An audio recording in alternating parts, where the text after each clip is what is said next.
They're rich. Politics is all about maybe not liking each other. Okay. Really hating each other when the stakes are so high. Down in Texas, the GOP party now has a brand new web video out. They have paid for it. And what they're doing is they're using some information that they gleaned from the Italian Vanity Fair article that came out toward the end of last week regarding Barack Obama's half-brother who lives on $1 a month just outside of Nairobi, in Kenya. a shack. Yeah. In a shack. Absolutely. He's met Barack Obama twice. Yep. Let's watch.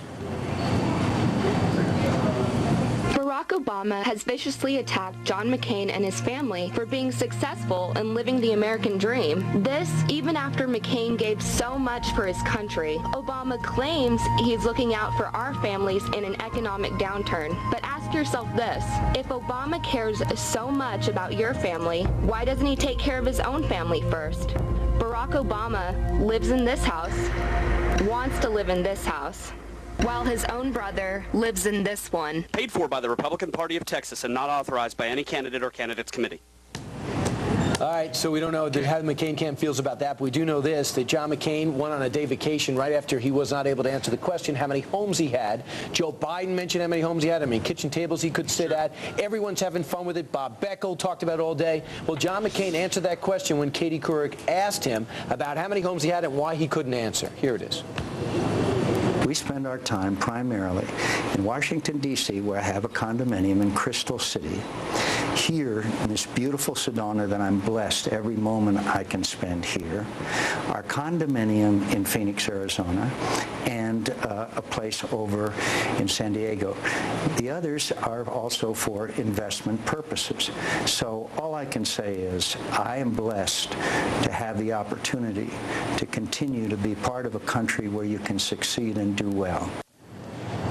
So he's the embodiment of the American dream. Right.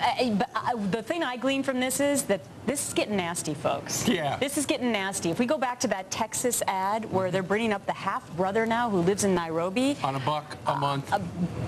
It's getting nasty because the minute you bring up the whole house problem, then you can talk about Resco with Barack Obama. You can talk about his half-brother living in Nairobi. Without a doubt, though, that was a gaffe for McCain talking about his homes. Well, it is. The others are investment properties. And the other thing is, I let Bob Beckel. Bob Beckel said to me yesterday, have you seen, has John McCain commented yet on the homes thing? And I said, yeah. I showed him on my BlackBerry, and I showed him that verbatim. He said, that's a good enough answer. Yeah. Well, it's very complicated because so has he stopped this storyline now? John McCain's wife is really rich, and because they file separate income tax and all that stuff, so he does not know exactly what his wife's investments are, and it was all lined up in I think it was the New York Times on Saturday. It's complicated. How about this? My wife, when we got married, had a 240 SX. It was brand new. Is that I rode around in that car, and people thought it was a car. Okay. Datsun. Or Nissan.